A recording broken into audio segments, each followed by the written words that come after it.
Have you ever wondered what it truly takes to go from having nothing to having everything you've ever dreamed of? It's a story we all love, the classic rags to riches tale.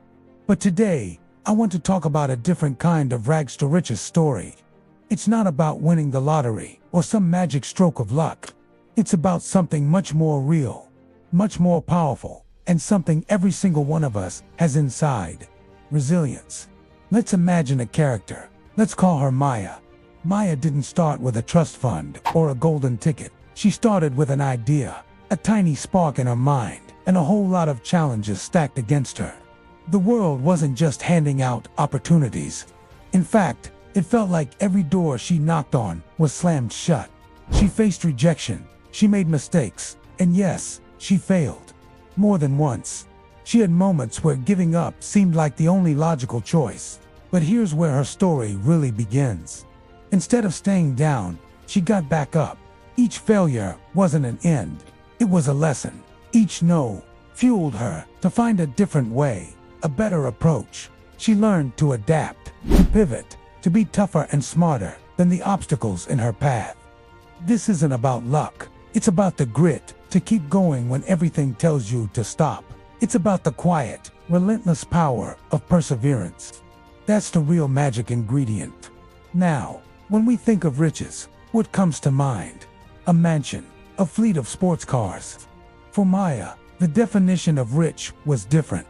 It wasn't about a number in a bank account. Her riches were rooted in something deeper, something more meaningful. Her dream was to create stability for her family, to know that they would never have to worry about where their next meal was coming from. Her ultimate goal was to buy a small, simple house, a place with a little garden where her parents could relax, a safe haven where laughter filled the rooms. That was her treasure. And beyond that, her wealth was measured by happiness. It was the freedom to pursue her passion without the constant stress of financial insecurity. It was the ability to sleep at night, knowing she had built a life of peace and purpose. This reframes the entire journey. It's not a greedy quest for material excess. It's a heartfelt mission for well-being and security.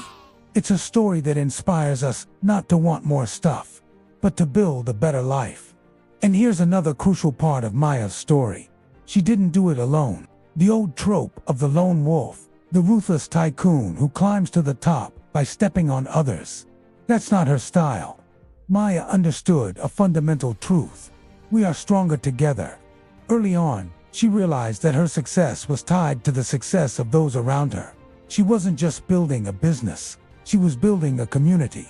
She collaborated with other small entrepreneurs in her neighborhood, sharing resources, knowledge, and encouragement.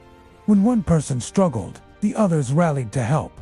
She mentored younger people who were just starting out, remembering how much she would have appreciated a guide when she was in their shoes.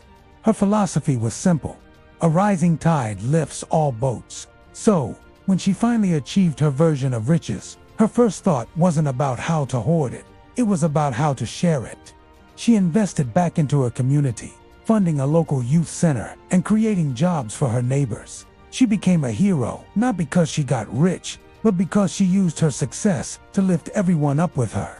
This transforms the narrative from one of individual achievement to one of collective triumph. Of course, Maya's journey was anything but easy, and it's important to understand the nature of the obstacles she faced. Her struggles weren't because she was lazy or didn't want to work hard. Far from it. The challenges were external, systemic, and often completely out of her control.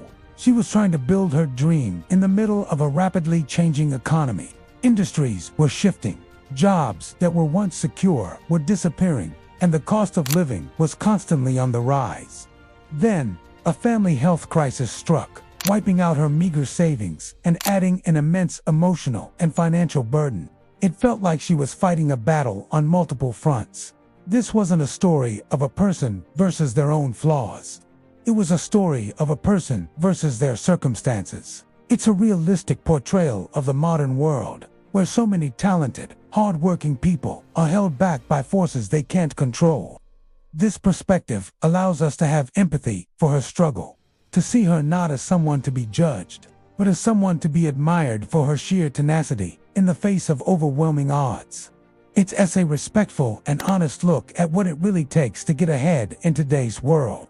So, how did she do it? How did Maya turn the tide?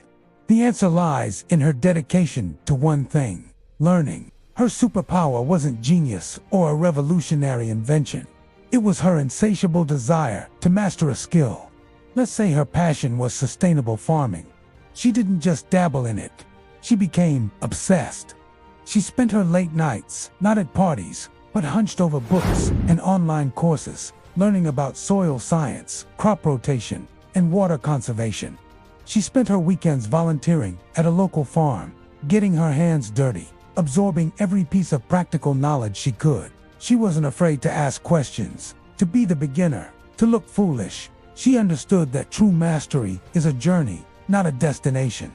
It was this dedication that turned her passion into a profession. Her deep knowledge allowed her to innovate, to find a niche in the market that no one else had seen. She started a small urban farming business, providing fresh, organic produce to local restaurants. Her expertise was her currency. This part of the story is incredibly empowering because it's about skill acquisition. It shows that the path to success isn't a secret code. It's a process of learning, practicing, and dedicating yourself to a craft. It puts the power back in our hands, suggesting that with enough effort and focus, we can all develop the skills needed to build our own version of a successful life. Let's pull all these threads together. Maya's story is a new kind of rags to riches narrative for the 21st century. It's a story that redefines success. It's not about luck. It's about the resilience to get up after you fall down. It's not about accumulating gold. It's about achieving stability, happiness, and peace of mind for yourself and your loved ones. It's not about a solitary climb to the top.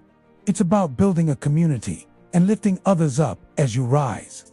It's an honest look at the real-world obstacles people face, recognizing that the fight is often against a situation, not a personal flaw.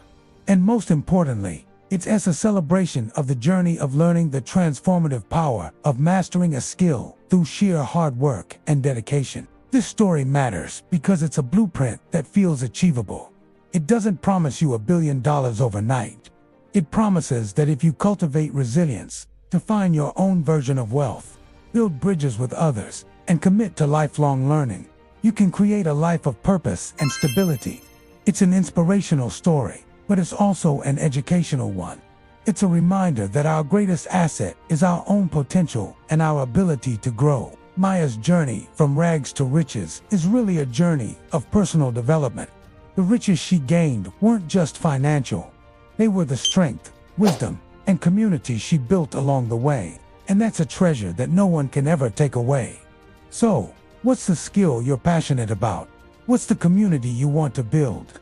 What does rich truly mean to you? Maybe your own rags to riches story is just waiting for you to start writing the first chapter. Thanks so much for watching. If this story resonated with you, hit that like button and subscribe for more content that aims to inspire and empower. See you in the next one.